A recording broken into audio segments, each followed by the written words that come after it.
Entonces, voy a ir de nuevo con lo que les estaba explicando. Voy a levantar el PPT. Ya, entonces teníamos para aquellos que no pudieron asistir a clase y van a depender de esta grabación, o ustedes mismos si quieren volver atrás luego, tenemos entonces dos elementos que son el plano de lo formal y el plano de lo central. En el plano de lo formal está allí el horario, están las condiciones que son las mismas que están señaladas en el aula, están las herramientas que pueden utilizar para hacer esta presentación, que tiene como condición que usted le ponga algún tipo de animación, y para eso, ¿cierto? PowerPoint tiene arriba dos herramientas que pueden utilizar, que son las animaciones y las transiciones. Las transiciones es como pasas de un slide o de una lámina de PPT a otra, y las animaciones son estas que te permiten ir haciendo que aparezcan los cuadros, que aparezca una flecha en el momento en que yo toco, etc. Y sobre eso tienen que hacer una grabación de audio, ¿cierto? Y en la que ustedes tienen que aparecer en algún minuto, puede ser presentando, puede ser siempre con su imagen ahí, en un recuadro. Pueden usar para eso, por ejemplo, el Meet también, que ustedes en su cuenta PUCB pueden generar reuniones de Meet, ¿cierto? Y el Meet le permite grabar, puede ser el Zoom, esto que yo estoy utilizando en este momento, y que permite una versión gratuita de grabaciones de hasta 40 minutos. Cuando uno no tiene una cuenta que ha comprado, uno puede usar simplemente el Zoom para hacer esta grabación, y el Zoom les permite hacer esto que yo estoy haciendo, es decir, ir pasando una presentación con el recuadro donde aparece la única persona que va a estar en la sesión, que en este caso va a ser usted, ¿ya? Entonces pueden usar el Zoom, pueden usar el Screencast, pueden usar el Meet, que con sus cuentas PUCB pueden generar reuniones de Meet. Hay variedad de recursos y, por ejemplo, pueden compartirnoslos de varias formas. ¿Qué les aconsejaría yo para los que tienen canales de YouTube, por ejemplo? Y yo tengo uno que son cuentas gratuitas también, en la que uno puede subir en la versión así como más básica videos de hasta 12 minutos. Y esto que tienen que hacer ustedes dura 3 minutos. Por lo tanto, lo que pueden hacer es que después de que tienen su video listo, lo suben a YouTube para que no les quede almacenado en su computador ocupando espacio, y nos comparten la dirección de YouTube. O lo pueden poner en un Drive y nos comparten la dirección del Drive. ¿Por qué? Porque el aula no tiene capacidad para subir videos ni siquiera de 3 minutos, ¿ya? No les va a dar. Entonces, lo que tienen que subirnos es el link, ¿ya? Todo eso yo lo voy a explicar también cuando les ponga el tutorial del Screencast, que yo se los enseñé a usar a unos chiquillos el otro día, y ven ustedes que no tiene ninguna complejidad. En lo central, ¿qué cosas vamos a evaluar? La información que ustedes elijan. Evidentemente, ¿cierto? Uno sabe que lo primero que uno pone ojo cuando revisa un mapa conceptual, y ya les va a pasar a ustedes como profe, es en la selección de las ideas centrales de lo aprendido. Y esas ideas centrales evidentemente están en las lecturas, ¿ya? La vinculación de la información, por ejemplo, cómo relaciona usted los conceptos centrales que están tanto en Casani como en Medina. Entonces, efectivamente, ahí hay una vinculación clara en términos de cómo se entiende la lectura en uno y otro texto, qué elementos la componen, qué tipos de lectura, ¿cierto? O a qué tipo de prácticas le vamos a llamar prácticas de lectura, etc. Lo que suma fundamentalmente Medina es la mirada desde el aula, ¿ya? Desde la sala de clase, y entonces cómo eso va a determinar la relevancia de las prácticas pedagógicas de los profesores.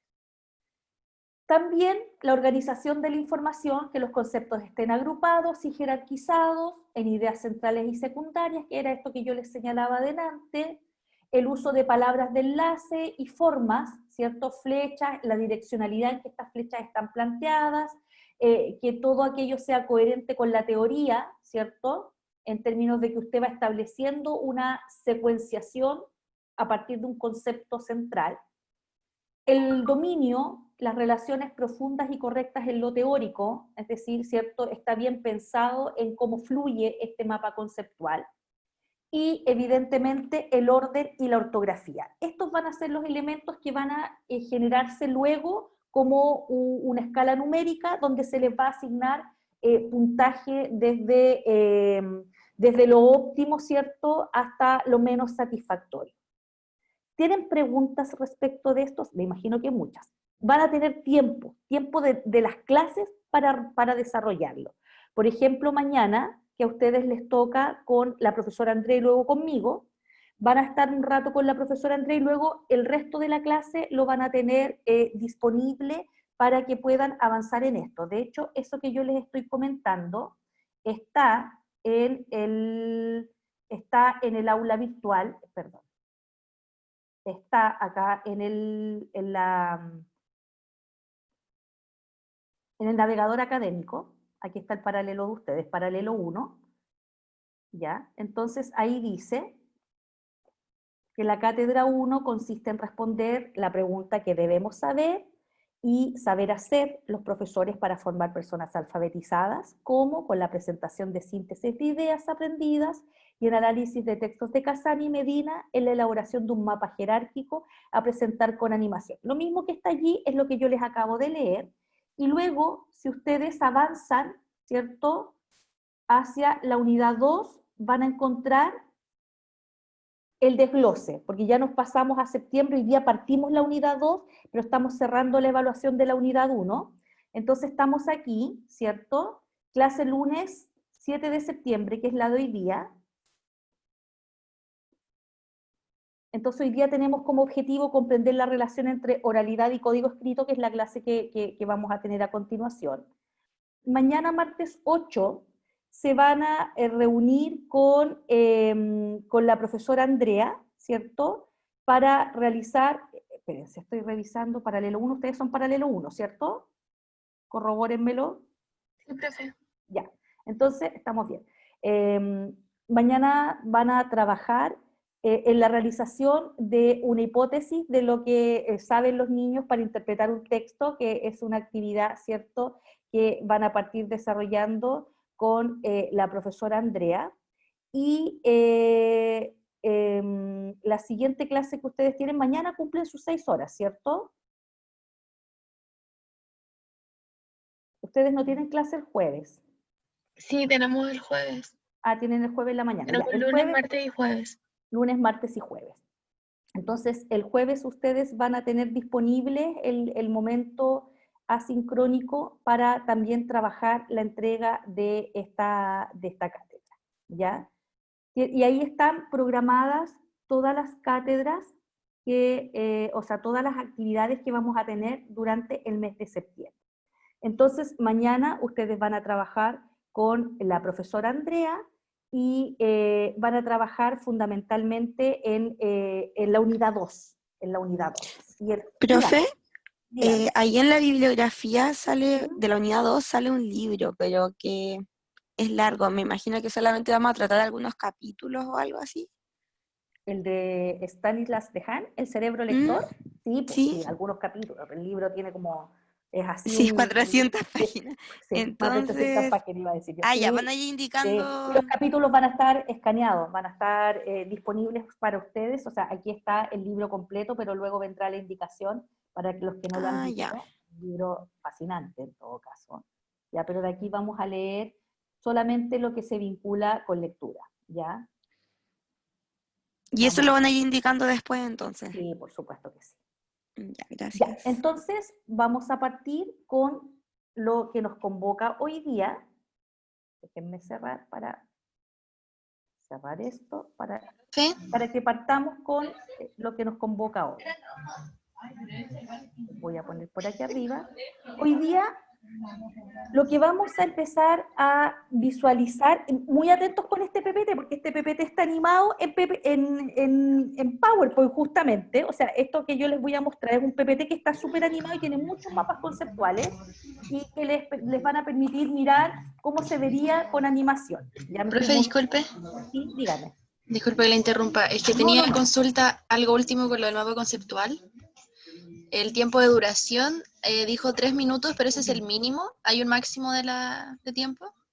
O sea, debiera durar 3 minutos. Si usted se pasa 3 minutos 50, ok. Es como cuando Ah, les ya, pedíamos entonces, 150 palabras en la respuesta del control de lectura, y díganme, ¿quién de ustedes contó las palabras? Pues, casi, muy poquitos en la contabilidad hicieron Yo, 150. profe, yo Yo la también, conté, profe. yo fue también. Yo también. Yo terrible, también, profe. fue terrible. Fue terrible, ¿cierto? Fue Sí, terrible. Pero encontré así unas respuestas y otras así. Y la mayoría estaban ahí entre las 150 y las 200 palabras. Entonces, claro, y no pasa nada, no pasa nada. Lo que pasa es que si lo dejamos abierto, es súper importante que ustedes empiecen a pensar en la cantidad de palabras, porque, por ejemplo, cuando uno investiga y escribe un paper, a uno le dicen cuántas palabras tiene que tener, ¿cierto? Ujú. Ese paper. Claro, a uno le dicen 3.000 palabras, y uno tiene que ajustarse a esos márgenes. Entonces eso implica capacidad de síntesis. Si en el PPT usted se pasa a los 3 minutos 10, a los 3 minutos 20 segundos, 30 segundos, no pasa nada, pero no podría tener uno de 8 minutos, ¿ya? Ya, Ya, entonces, gracias. hoy día vamos a trabajar, vamos a entrar en un tema súper interesante y que tiene que ver ya, después de habernos dado esta primera vuelta teórica en que fuimos revisando, ¿cierto?, estas nuevas formas de entender la lectura, desde la perspectiva de ustedes que están aprendiendo. Lo que nos compete hoy día es fundamentalmente hacer esto, mirar cuáles son entonces esas claves del aprendizaje de la lectura, porque eso es lo que ustedes van a tener que hacer cuando estén en el aula y les toque trabajar con primeros y segundos básicos. ¿Por qué les digo con primeros y segundos básicos? Porque como experiencia y contexto, ¿cierto? Yo les señalo que, por ejemplo, hoy día que tenemos esta seguidilla de acontecimientos que han afectado al país por distintas causas. La primera, que tuvo que ver el año pasado, con un largo paro de profesores. Luego, piensen ustedes en la realidad de un colegio, una escuela de educación básica. Tuvieron un largo paro de profesores. Luego vino el estallido social. Ya hay escuelas que nunca más volvieron presencialmente y no había modalidad en línea. ¿Ya? Hay escuelas que después del 18 de octubre cerraron sus puertas y casi ya no hubo retorno presencial de los estudiantes. Lo recordarán ustedes como estudiantes también, en que la universidad también, ¿cierto?, suspendió sus actividades por un tiempo y luego se retomaron bajo distintas modalidades, virtuales fundamentalmente, pero virtuales en términos de que yo te daba las cosas que tú tenías que hacer y tú las enviabas. No había estas plataformas, o las plataformas, ¿cierto?, estaban muy incipientemente usándose. En los colegios no hubo nada de eso. Y este año, en términos concretos, las escuelas alcanzaron a tener 2 semanas de clase. ¿Cuál es el resultado de eso? Que, por ejemplo, yo tengo estudiantes en práctica en este momento en una escuela de Valparaíso, que está en plena avenida Pedro Montt, lugar donde pasaban todas las marchas en octubre del año pasado, a cuadras del Congreso, y hoy día tienen un problema entre manos que tienen en segundo básico, ¿cierto?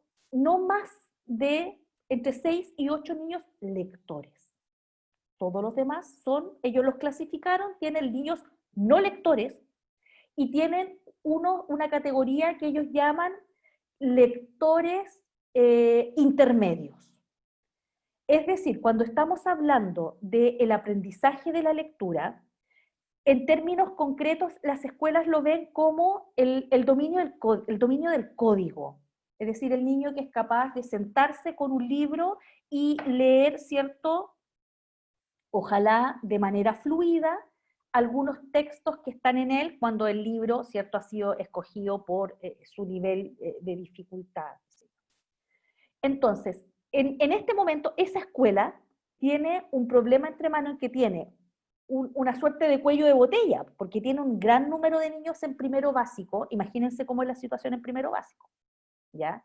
Tienen un gran número de niños en primero básico no lectores, la mayoría, pero también los tienen en segundo básico.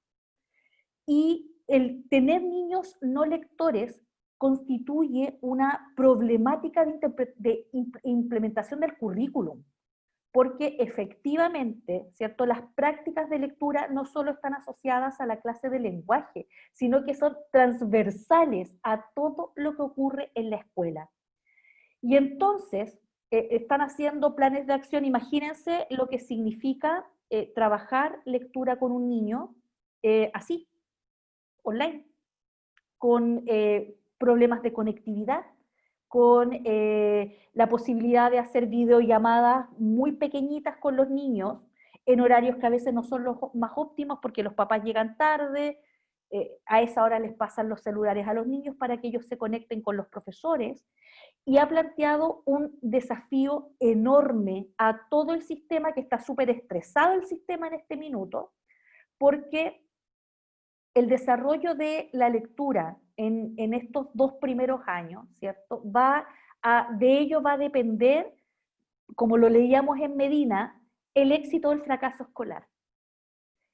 Y el fracaso escolar, asociado además, tal como lo decía Medina, ¿cierto?, en la primera parte del texto, asociado a ciertos sectores de la sociedad, que son los más golpeados en términos económicos, los que más han perdido el empleo, los que más se han sobreendeudado, los que han dejado de alimentarse bien en este último tiempo, que es el tiempo en que hemos vivido, ¿cierto?, en cuarentenas, y sumémosle a eso, ¿cierto?, el efecto que esto está teniendo en la adquisición de la lectura y de la escritura también.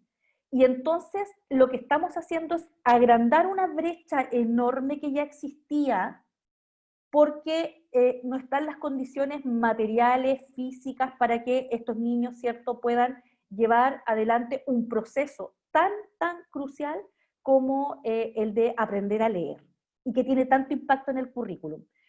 Y que para quienes lo han vivido, porque yo me imagino que aquí, donde habemos tantos estudiantes, puede que haya alguno que haya repetido un curso. ¿Hay alguien de ustedes que haya repetido curso? Sin vergüenza de decirlo. O que conozca a alguien que repitió un curso. Y lo que implica es doloroso. De Conozco a conocer, alguien, sí, pero de yo no. conocer, de Ya. conocer sí. Conocen y saben que la repitencia de curso está súper asociada al fracaso escolar. Y el fracaso escolar es un fenómeno multidimensional. No es solo porque fue flojo, ¿ya? No es solo porque un niño de tercero básico repite porque es flojo, porque no quiere, sino que son fenómenos multidimensionales que son súper dolorosos para los niños también, porque se desarraigan de su grupo, porque son estigmatizados, porque entonces te conviertes en el repitente. Y a veces eres repitente porque no sabes leer, porque llegas a tercero básico y no tienes una lectura fluida, precisa, que te permita seguirle el ritmo a la escuela, ¿ya? Y ese es un proceso complejo para cualquier niño o niña que lo vivencia. Por eso es que Medina hablaba del fracaso escolar como hay que volver a dimensionarlo y hay que relacionarlo con determinadas prácticas de lectura y escritura que hay en el aula y que nos competen a nosotros como profesores. Entonces, en la clase de hoy día lo que vamos a mirar fundamentalmente son estas claves para el aprendizaje de la lectura. ¿Qué cosas tenemos que tener como profesores y profesoras claritas terminológicamente? Es decir, cuando yo te digo hay que trabajar conciencia fonológica primero, desde educación inicial, es decir, desde niveles de transiciones 1 y 2, incluso antes, hay que trabajar conciencia fonológica porque la conciencia fonológica es vital para la lectura, y tú entiendes claramente qué es lo que yo te estoy diciendo cuando te digo genera actividades de conciencia fonológica, ¿ya?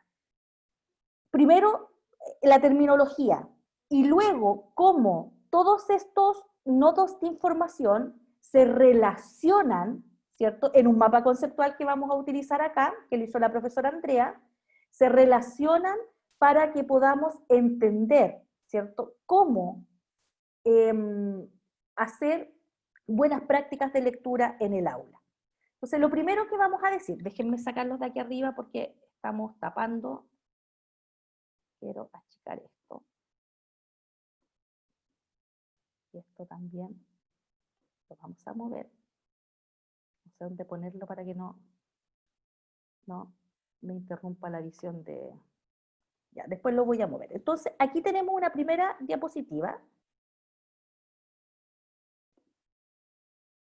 Déjenme volver atrás, que me interrumpen la pantalla los...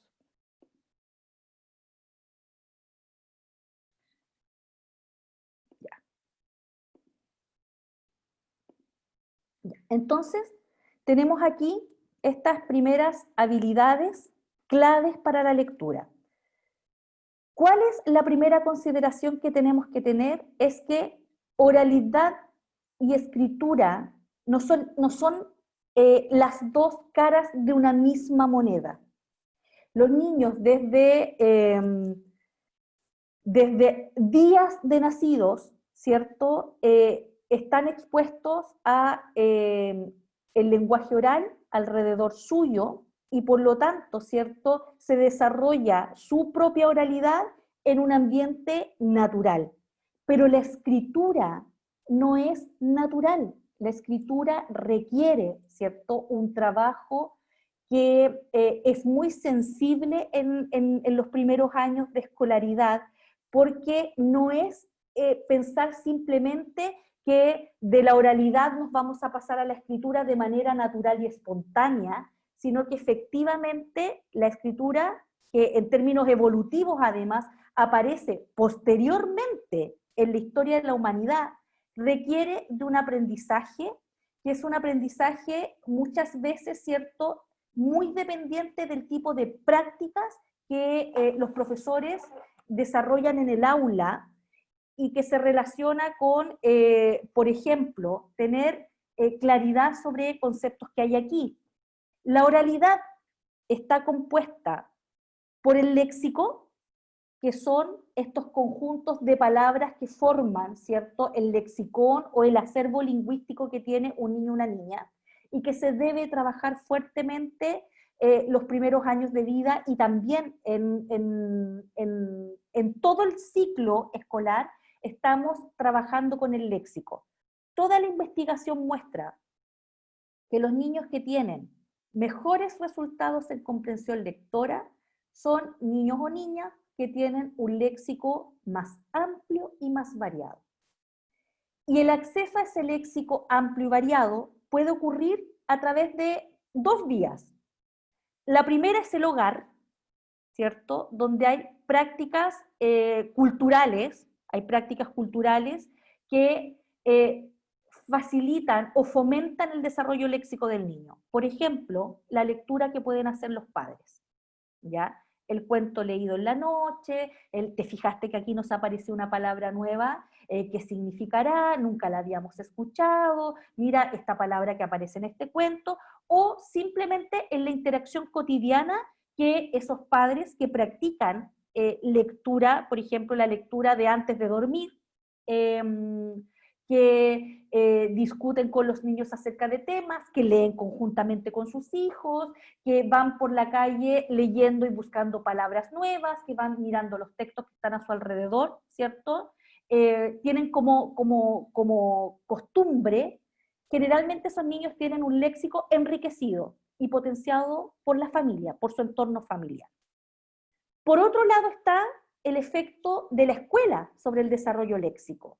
Y entonces hay toda una didáctica de la enseñanza del vocabulario que implica, por ejemplo, el enseñarle al niño que hay al menos 3 estrategias para el acceso a palabras desconocidas en un texto. Por el contexto, que es algo que ustedes habitualmente hacen, a través de la búsqueda en un libro especializado que se llama diccionario, o a través de el análisis de la palabra en sí misma, ¿ya? Si está compuesta por prefijos, si tiene un sufijo, qué significado aporta el prefijo y el sufijo, etc. Entonces, cuando yo le digo al niño, por ejemplo, vamos a recrear, ¿qué significa recrear? Entonces, vamos a hacerlo de nuevo, vamos a volver a crearlo. ¿Por qué? Porque les enseñamos que todas las palabras, o la mayoría de las palabras que comienzan con re, tienen un prefijo que significa de nuevo, ¿ya? Entonces, el léxico es fundamental para la lectura. A mayor acervo léxico, a mayor dominio de vocabulario, mejora la comprensión lectora, ¿ya? De hecho, hay autores que dicen que hay 3 elementos claves para la lectura. El vocabulario es el primero, la fluidez, que también está, la fluidez lectora, ¿ya? La capacidad, en términos muy coloquiales, de leer de corrido, ¿ya? De leer de corrido, y el conocimiento de mundo, que es el conocimiento de los temas, que se vincula mucho con lo que nos planteaba Casari, ¿ya? Entonces, cuando nosotros hablamos de oralidad, y la oralidad es un eje de nuestro currículum escolar, la estamos viendo siempre, desde primero básico a octavo básico, estamos trabajando oralidad, está compuesta fundamentalmente por este léxico, por la conciencia fonológica, ¿ya? Yo no sé si habían escuchado el concepto de conciencia fonológica, pero de aquí en adelante lo van a escuchar reiterativamente, que es esta habilidad lingüística que permite conocer y usar los sonidos del lenguaje hablado, ¿ya? Y que es fundamental para la lectura. Con ejercicios de tipo, aparece un oso, una imagen de un oso, aparece la palabra oso, y el niño tiene que identificar con qué sonido empieza la palabra. Entonces, el niño identifica que hay un sonido inicial en esa palabra que es o, o. Entonces, les damos, ¿cierto?, a ellos una serie de imágenes, el típico ejercicio, el tradicional, que aparece en los libros, etc. Está la estrella, está la escalera, hay un iglú, hay una uva, y dice, marca todas las imágenes que empiezan con el sonido E. Entonces el niño marca estrella, marca escalera, descarta uva y descarta oso. O sea, logra identificar aquellas palabras que empiezan con un sonido. Esa es la actividad como inicial para trabajar con ciencias fonológicas. Pero también hay el trabajo con rimas, el trabajo con trabalengua, el trabajo con rimas, palabras que suenan parecido. Por ejemplo, yo digo canción y poción, y le pido al niño que identifique, ¿cierto?, cómo termina canción y poción, y se da cuenta que son parecidas. Por lo tanto, el trabajo con conciencia fonológica es fundamental, se hace desde la oralidad, pero tiene un efecto en la lectura, ¿ya? Y hay muchas actividades para trabajar con ciencia fonológica, como el concepto basal de la lectura. Y luego está la conciencia de la palabra, y que esto se grafica tan patentemente en cuando los niños empiezan a escribir, por ejemplo, y escriben todo de corrido, po.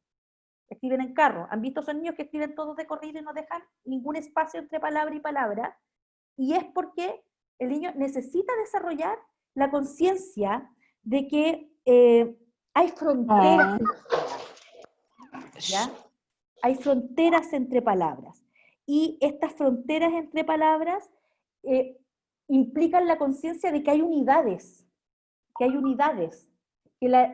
la lengua está compuesta por unidades, y esas unidades se llaman palabras, y que hay palabras que significan, que tienen un significado, y otras no, tienen una función. Por ejemplo, un sustantivo no es lo mismo que un artículo. Cuando yo digo, el barco remite a una imagen mental, a un significado y a un significante. En cambio, cuando yo digo él, ¿qué necesitamos al lado de él? ¿Puede ir un él solo?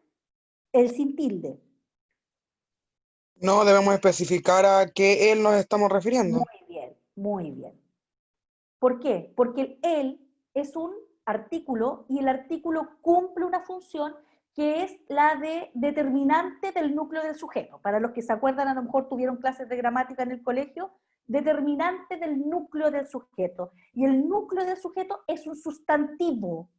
Y cuando yo digo el barco enorme, enorme, ¿cierto? Funciona al lado de barco. Entonces, no es solamente la conciencia de que hay unidades que se llaman palabras, sino que estas palabras, ¿cierto?, ocupan o se rigen por normas específicas de la construcción oracional. Y ese es un trabajo que implica un desarrollo de una conciencia superior que es la metalingüística, que tiene que ver con que justamente lo que yo les acabo de señalar, con la comprensión de que la lengua constituye un sistema de reglas, y que por lo tanto yo las puedo manipular, las puedo cambiar, las puedo mover en búsqueda de la construcción de significado.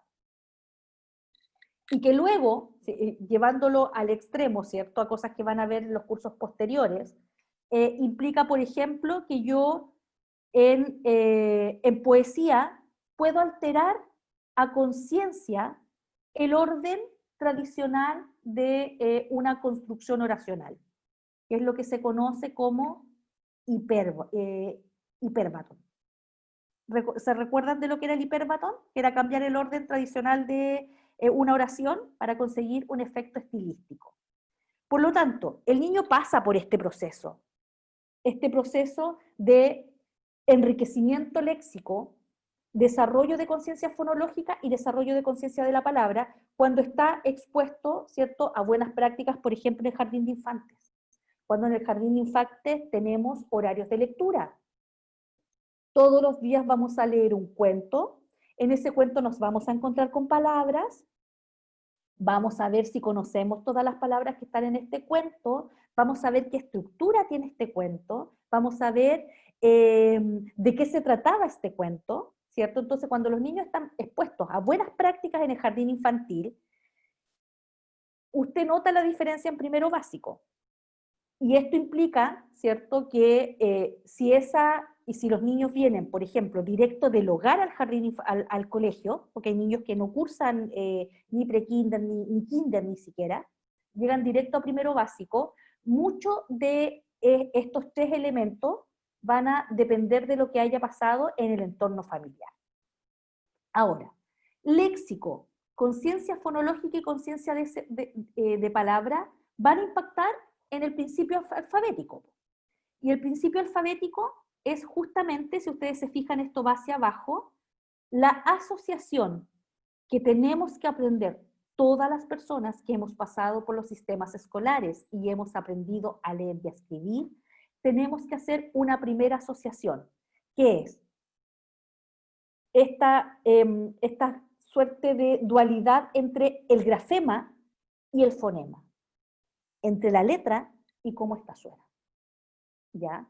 Entonces, un niño que todavía no sabe leer y con quien yo estoy trabajando, como por ejemplo conciencia fonológica, y le digo, reconoce todos los dibujos que empiezan con E, ¿cierto? Lo que está haciendo es aislar un sonido, escalera, aísla el sonido, y luego, ¿cierto?, le enseñamos que ese sonido tiene una representación material que es la letra, en mayúscula, en minúscula, en cursiva y en imprenta, en las 4 formas de la letra.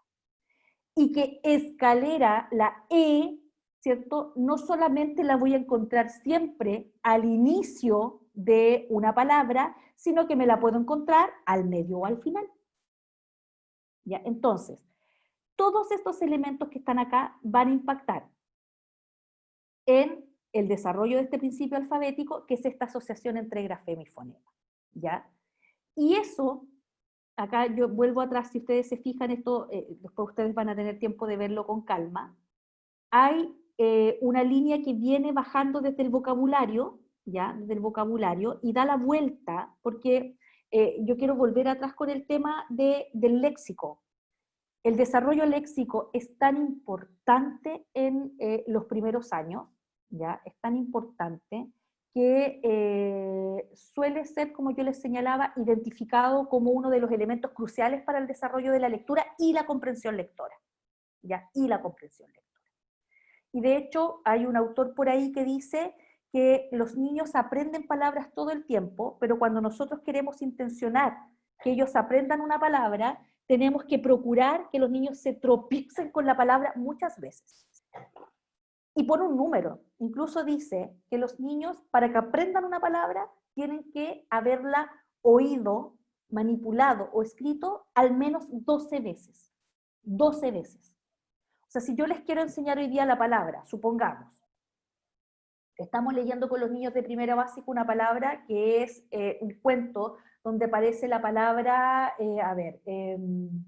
voy a tomar cualquier palabra, césped, césped, habla de césped. Nosotros habitualmente le decimos pasto, ya aparece la palabra césped. Y sacamos la palabra césped y vemos qué significa, ¿cierto? Eso no es suficiente.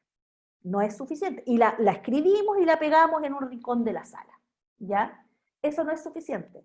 Lo que hay que hacer es intencionar que esa palabra vuelva a aparecer, que esa palabra la escribamos, que esa palabra la ocupemos, que esa palabra le aparezca en distintos contextos, que tenga que usarla, que tenga que analizarla, que tenga que ver con qué letra empieza, etcétera, etcétera, etcétera.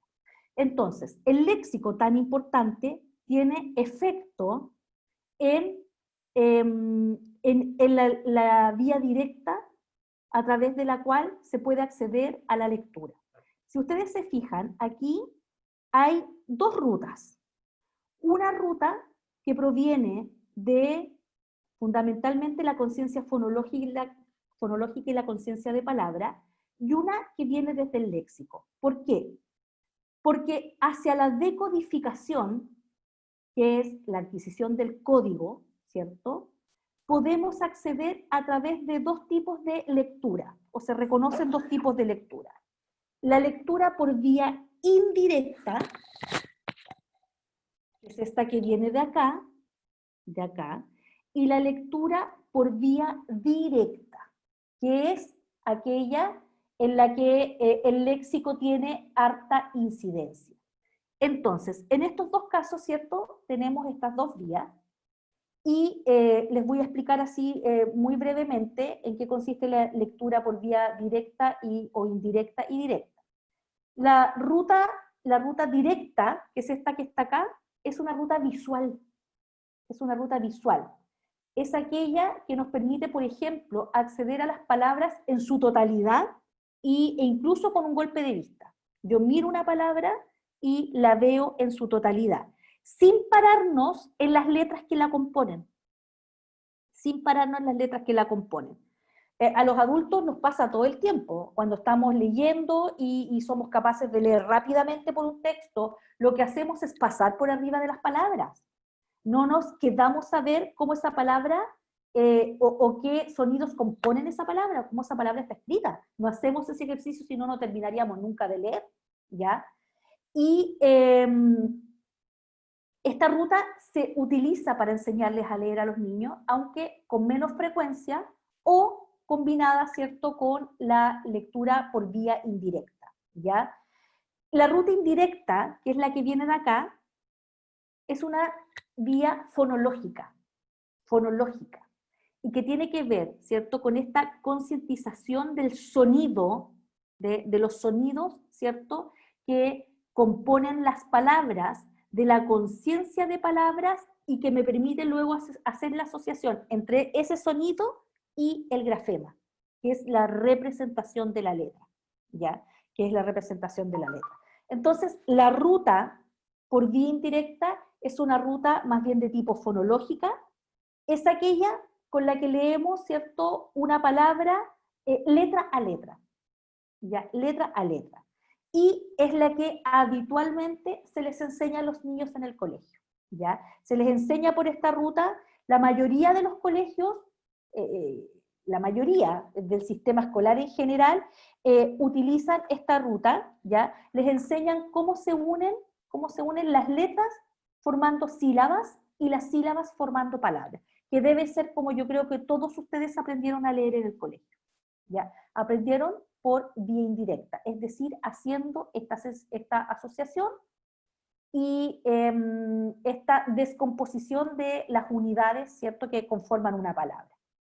Entonces, independiente de aquello, si ustedes se fijan, ambas rutas, tanto la vía indirecta como la vía directa, tienen efecto en la fluidez y la precisión, ambas.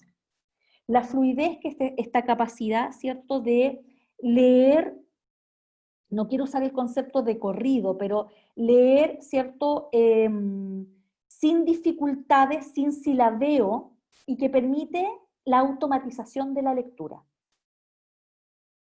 ¿Por qué es tan importante la fluidez? Porque cuando un niño o una niña, y ustedes deben haberlo visto, escuchado, está leyendo así, animal saltó por la reja, cuando termina de leer, ha agotado todos sus recursos. ¿Qué posibilidad hay de que este niño vuelva atrás? ¿Cierto? Para poder tener una capacidad comprensiva de esto que acaba de leer.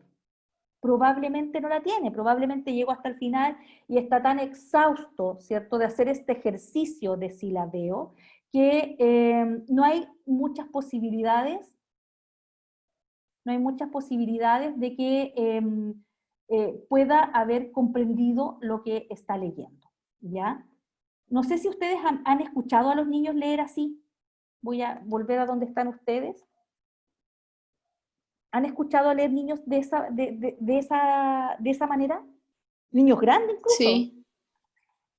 Niños de octavo básico, Sí. incluso, que todavía leen haciendo este silabeo, leen silábicamente, y están todavía en la segmentación de las palabras. Es tanto el esfuerzo cognitivo que les ha demandado llegar hasta el final de la oración, que no tienen ni una posibilidad de volver atrás y que yo les diga, dime qué dice. Tan simple como eso, dime qué dice. Y entonces tiene que volver atrás y tiene que volver a leer, ¿ya? Y hoy día en las escuelas encontramos niños en cuarto, en quinto, en sexto, en octavo, que todavía, ¿cierto?, no leen fluidamente. Y como yo les señalaba, hay literatura especializada que dice que la fluidez es fundamental para la comprensión lectora, ¿ya? Y la precisión además, que es esta capacidad de no equivocarme en lo que estoy leyendo, de no cambiar letras en palabras. ¿Ya? Hay niños que están leyendo y uno está ahí diciéndole, no, vuelve atrás, no dice eso, ¿cierto? No dice eso. Entonces, la fluidez y la precisión se ejercitan, se trabajan, se ejercitan, se trabajan en el aula. Y van a tener relación, ¿cierto?, con la posibilidad de lecturas satisfactorias, ¿cierto?, lecturas eficientes y con un acceso, ¿cierto?, a la decodificación. Entonces, si ustedes se fijan, tanto la lectura por vía indirecta como por vía directa tienen efecto en la fluidez y la precisión. Y además, aquí se nos descuelga, ¿cierto?, se nos descuelga otra flecha, que tiene que ver con que la lectura por vía directa tiene efecto en el conocimiento del impreso. Cuando yo expongo a los niños a lectura, y los niños están expuestos en su vida diaria, ¿eh? Lo que hacemos en el colegio es como darle una vuelta didáctica a eso. Los niños están expuestos todo el tiempo a un mundo alfabetizado, a un mundo escrito. Van por la calle, los niños dicen que ahí dice McDonald's, dicen que ahí dice, ¿cierto? Estoy pensando en logos, en cosas que los niños ven en la calle, que dice ahí Cruz Verde, ¿cierto? Cruz Verde, que allí dice almacén, que allí dice helado, en el cartel donde están los dibujitos, estos típicos dibujitos donde están los helados y el circulito para poner el precio.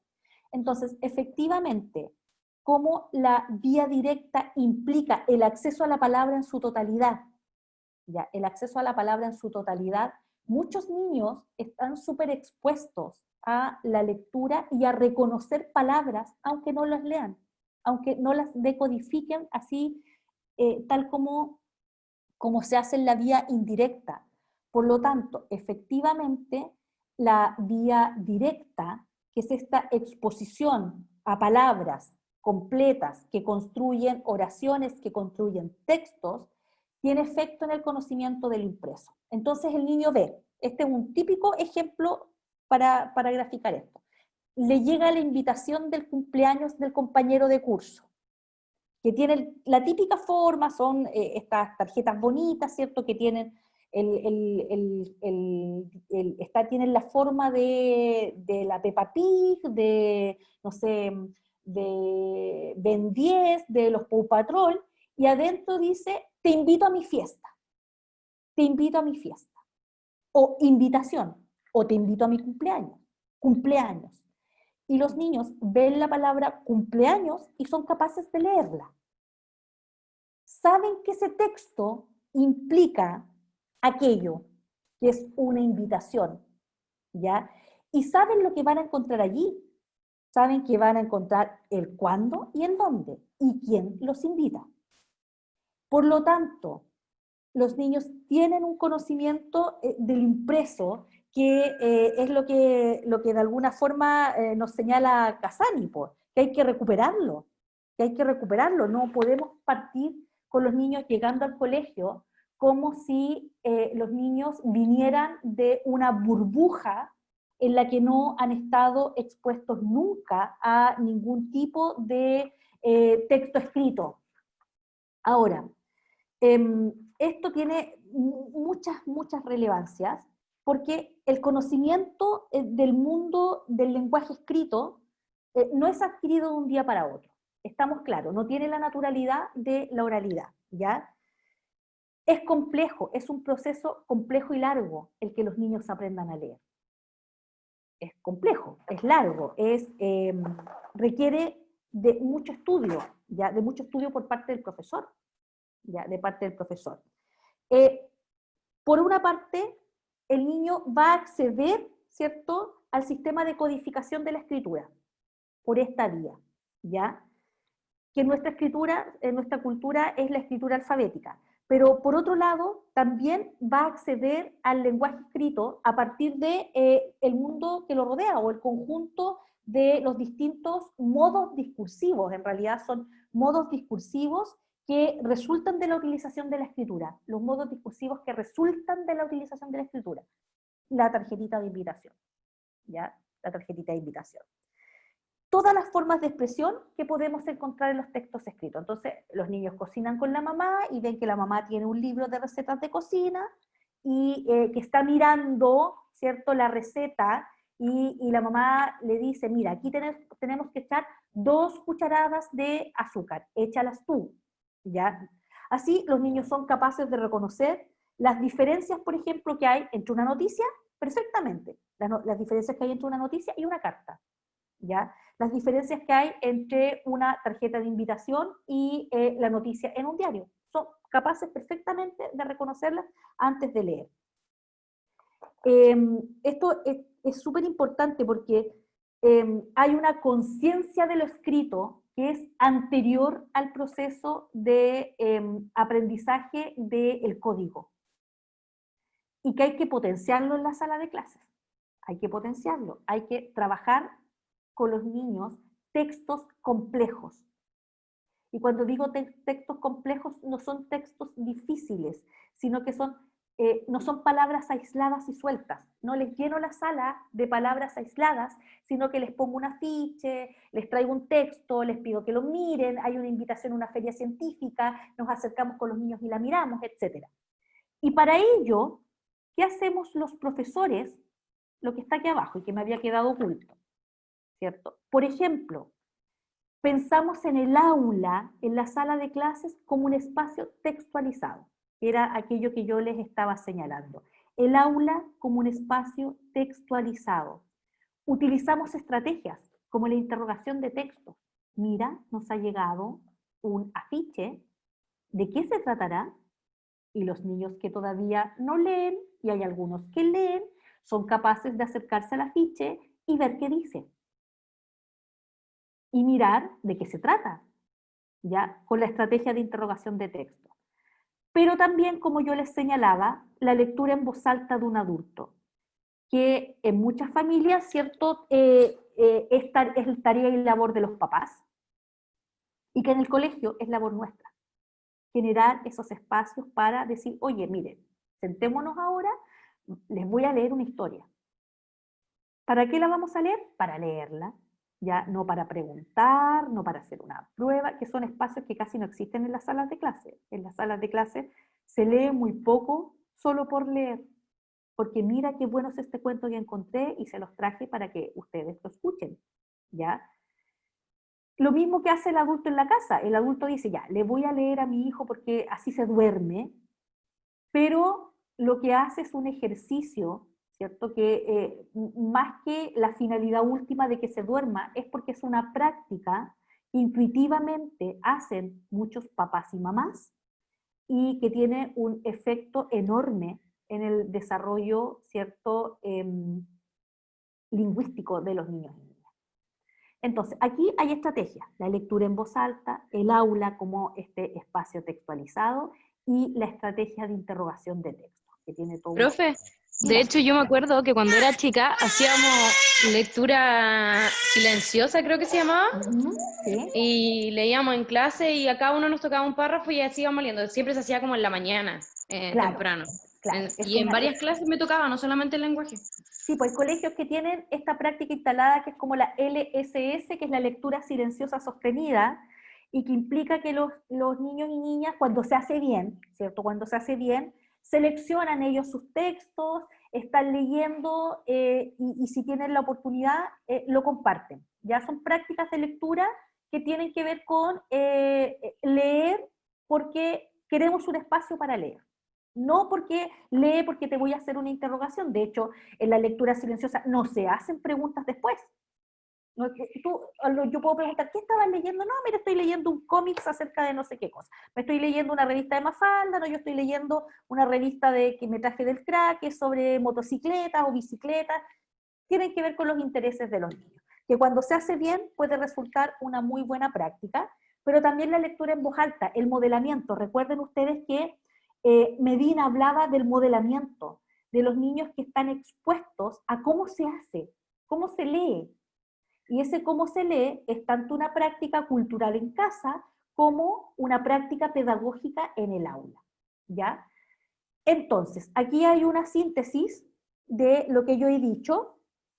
El léxico se entiende como el vocabulario que puede ser pasivo y activo y que está fuertemente asociado a la realidad del niño. Pasivo en términos de todas las palabras que yo escucho y logro entender su significado, pero no son de uso habitual, ¿ya? No son de uso habitual. Por ejemplo, si yo les digo, les menciono en este minuto la palabra prisma, yo creo que ninguno de los que están aquí no ha escuchado nunca la palabra prisma. Probablemente la conocieron en un contexto científico, ¿cierto? Como la explicación de un fenómeno, el prisma. Muchos de ustedes saben perfectamente lo que significa y hay otros que con un poco de esfuerzo podrían, ¿cierto? Si yo se las pongo en un contexto, podrían decirme lo que significa la palabra prisma, pese a que no la usen habitualmente. ¿Ya? ¿Me captan la idea? O sea, yo estoy segura que si hago la encuesta aquí a los que están conectados, a los 29 que están conectados, le digo, ¿usted ha escuchado la palabra prisma? Sí, profesora, la ha escuchado. ¿Sabe lo que es? No me acuerdo muy bien, pero significa, y empieza a buscar su significado, ¿ya? Fenómeno que algunos denominan en la punta de la lengua. Lo tengo aquí ya. Hay un vocabulario que es un vocabulario pasivo, que es un vocabulario de un conjunto de palabras cuyo acceso está mediado por el uso de la palabra, ¿ya? Y ojo, que está fuertemente asociado a la realidad del niño, es decir, la cantidad de vocabulario que un niño maneja es cultural, depende de su realidad. cuánto leemos con ese niño, cuánto conversamos con ese niño, cuánto nos escucha hablar, cuánto nos escucha decir, ¿cierto? Lo que nos pone a los profes un desafío enorme, ya, porque los profesores tenemos el deber de incrementar ese vocabulario. Luego, la conciencia fonológica, dijimos que era una conciencia metalingüística, que es la capacidad de reconocer, ¿cierto?, que la lengua se compone de normas, y esas normas me permiten a mí manipular las unidades lingüísticas para construir significados. Y en el caso de la adquisición de la lectura, es esta habilidad para identificar segmentos fonológicos. La sílaba, por ejemplo, es un segmento fonológico. Cuando yo digo ma, me, mi, mo, mu, la, le, li, lo, lu, que es una de las primeras cosas que hago con los niños cuando estamos aprendiendo a leer. Les digo, por ejemplo, está la palabra, voy a poner cualquiera, está la palabra tomate, tomate, ¿ya? ¿Cuántas sílabas tiene tomate? Entonces el niño dice tomate, ¿cierto? Tomate. ¿Qué letras reconoces en tomate? La T, ¿ya? La M, luego nuevamente la T, y el resto son vocales. La O, la A y la E. O sea, cuando hago esa ejercitación con los niños, ¿cierto? Parto de la palabra tomate, ¿ya? Y voy descomponiéndola en sílabas y luego en fonemas, estoy trabajando esta habilidad para manipular los segmentos fonológicos. Entonces yo les podría decir, ¿qué otras palabras tienen la sílaba to o la sílaba ma? Entonces el niño dice mamá, ya, mamá, madera, aunque no sepa escribir todavía madera o no conozca la r, madera. Entonces es capaz de tener esta conciencia metalingüística. Es como el ejercicio que yo hice recién y que alguien me contestó cuando yo decía él. ¿Cuál es la diferencia entre él y barco? Entonces me decía que como que él depende de la otra. Claro, depende de la otra, porque cumple una función dentro de una oración y que es determinar a esta palabra, que es más importante en términos oracionales. Entonces, si ustedes se fijan, cuando hablábamos de conciencia de palabra, es esta capacidad también de percibir una unidad una unidad de sonido que tiene significado en sí misma y que es distinta de la otra. Es distinta de otra, ¿ya? Y que son subhabilidades, ¿ya? Ahora, si tiramos la flechita, aquí está lo mismo, pero mostrado desde otra perspectiva. Entonces, la conciencia fonológica, como habíamos dicho, y la conciencia de palabras condicionan este principio alfabético, que era la asociación grafema-fonema. Es el mismo esquema anterior, pero mostrado, ¿cierto?, con definiciones ampliadas. Y la asociación grafema-fonema, que es la identificación entre el sonido y la letra, permite formar palabras, oraciones y posteriormente texto. Y por acá, ¿cierto?, sabemos que el principio alfabético implica un orden de presentación de las letras. Enseñamos las letras con un orden. Por ejemplo, la N, que es la N, la N, no se enseña antes que la N. Se enseña posterior. Y uno dice, pero son como que usted las vincula porque aparecen juntas además en el abecedario. Implican procesos distintos. Entonces hay un orden. Primero enseñamos las vocales, luego enseñamos la N, la L, la T, la T, la S. Y, por ejemplo, la H, cuando aparece, tiene un orden de aparición también. Enseñamos que hay una estructura silábica, ¿ya? Que hay grupos consonánticos, lo que denominamos grupos consonánticos. Por ejemplo, consonante vocal, ma, ta, pa, la. Y que hay otros grupos, por ejemplo, pensemos en la, donde está la vocal y luego la consonante. Y a los niños esto les cuesta. Cuando yo digo la y después digo al. Por ejemplo, digo lana y después digo alma. Y entonces yo le he enseñado, ¿cierto? Il con la A, il con la E, il con la I. Y luego aparecen en orden inverso, po. Aparece primero la vocal alma, alma, ¿ya? O yo digo, por ejemplo, Leo, y después digo Elmo, le estoy mostrando un personaje, Elmo, y estoy, ¿cierto?, usando un grupo consonántico distinto. Y con esto yo creo que voy a ir cerrando por la hora. Habíamos señalado también, habíamos hablado del tema de la fluidez y la precisión, y dijimos que era este tiempo y la exactitud en la codificación, en la decodificación de las palabras en voz alta, y el conocimiento de lo impreso, que también lo conversamos. Elementos de un texto, el título, la ilustración, el autor, la portada, miremos este libro, ¿qué vemos en él? Hay un título, ¿qué es lo que es el título? ¿Qué más vemos? Incluso, por ejemplo, hay profesores que hacen que los niños reparen en las diagramaciones. ¿Y quién hizo esas diagramaciones? El libro tiene una portada y una contraportada. ¿Qué hay en la contraportada? A veces está un resumen del libro, a veces está la biografía del autor, etc. ¿Ya? La direccionalidad. Los niños saben que se lee, ¿cierto?, de izquierda a derecha, y que luego tienen que aprender que se escribe de izquierda a derecha. ¿Ya? El tipo de letras, si utilizan mayúsculas, si utilizan minúscula, imprenta o cursiva, etc. ¿Ya? Y volvemos atrás, ¿cierto?, con los mismos elementos del primer esquema, el tiempo y la exactitud en la codificación, en la decodificación de las palabras, tiene efectos, ¿cierto?, o incide tanto en la lectura por vía indirecta, que era esta lectura fonológica, como en la vía por lectura directa, que es el acceso a la palabra. Y ahí están las asociaciones. La lectura por vía indirecta es la asociación grafema-fonéma, que es lo que se denomina principio alfabético, y la lectura por vía directa es el reconocimiento visual de esta secuencia de grafemas, que es la palabra. Ya. Creo que no voy a alcanzar a ver esto. Veré cómo lo ajustamos después. ¿Ya? Sí, les pido que lo revisen, porque luego, si ustedes se fijan, aparecen los mismos elementos. Lo único distinto acá, si ustedes se fijan, luego van a encontrar los mismos esquemas. Con esto voy a cerrar. Y entonces, aquí hay cosas que ya ustedes las visualizaron en Kazani, ¿cierto?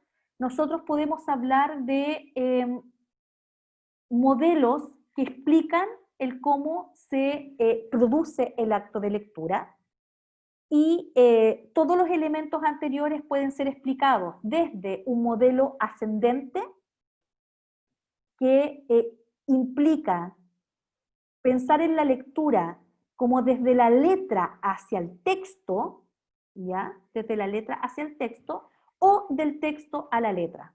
Implica, ¿cierto?, las dos rutas que hemos revisado. La ruta por vía indirecta y la ruta por vía directa, ¿ya?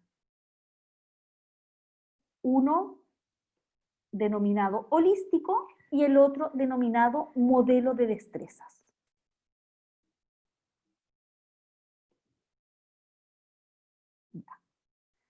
¿Qué es lo que señala el modelo de destrezas?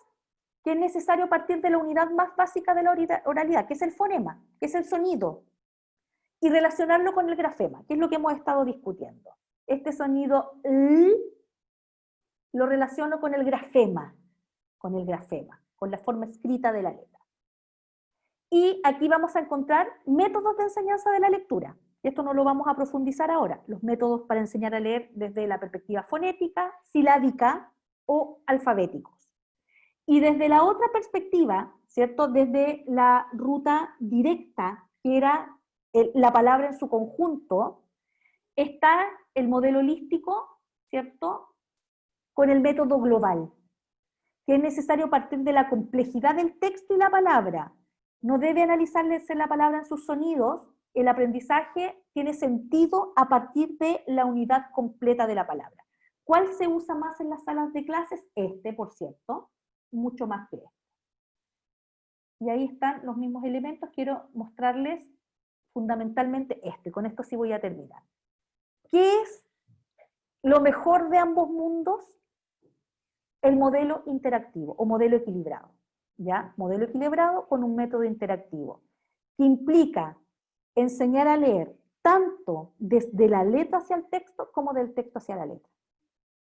Y que de alguna manera, ¿cierto?, cierra este esquema que hemos revisado de todos los elementos que componen la lectura por vía directa, la lectura por vía indirecta y las subhabilidades que están implicadas en cada una de ellas. Y que fundamentalmente, ¿cierto?, se sistematizan o se reúnen de la manera más armónica posible en este modelo equilibrado. Y eso es fundamentalmente lo mismo. Lo mismo en términos que son los mismos elementos, pero están organizados de otra manera. Bueno, vienen después unas citas para la discusión, que las vamos a dejar, ¿cierto?, pendientes para que ustedes las revisen. Son citas tomadas de distintos textos. Déjenme volver a donde están ustedes.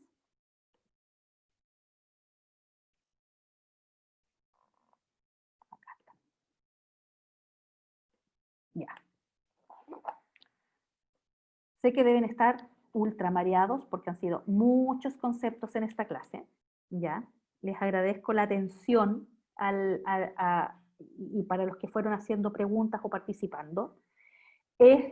Lo que acabamos de ver es mucha literatura, mucha investigación, ¿cierto?, resumida en estos esquemas que hizo Andrea, y que van mostrando la relación entre los conceptos centrales que un profesor que enseña a leer debiera manejar, que enseña a leer y escribir, que son los conceptos centrales de un concepto macro, que es el de literacidad, y que un profesor debe, como yo les señalaba, conocerlo porque esto le va a permitir tomar decisiones en el aula. Y quiero cerrar entonces con lo que señalaba Medina, que tiene que ver con estas prácticas, las prácticas en el aula que son exitosas y que por ser exitosas, ¿cierto?, están alejadas del fracaso académico, pero también, ¿cierto?, están súper vinculadas en los resultados que esos niños y niñas tienen, por ejemplo, en las pruebas de comprensión lectora. ¿Y qué pasan por el aula? Ustedes vieron que habían varias cosas que son del contexto cultural de donde provienen los niños, pero que también hay un espacio enorme que los profesores tenemos que poblar en el aula. ¿Preguntas? ¿Hay alguna pregunta? Esto tenemos que seguirlo estudiando, profundizando, leerlos desde la literatura especializada y puedo entender que en este minuto no tengan así como preguntas o ejemplos para proporcionarme, pero les doy igual el espacio.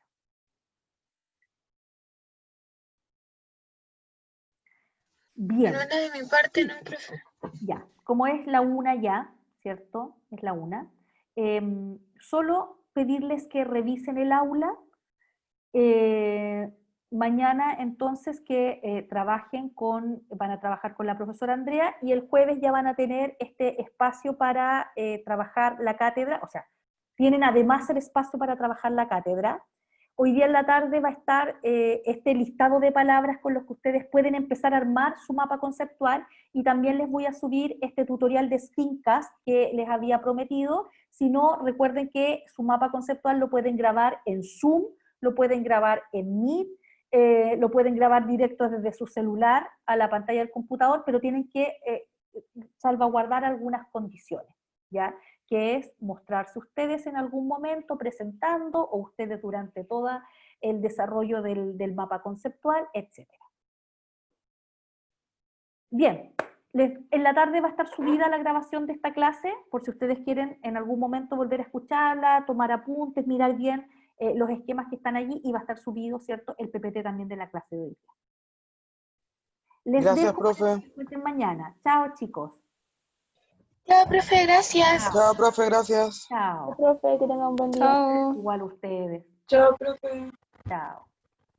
Chao, profe. Gracias por la clase. Linda, gracias.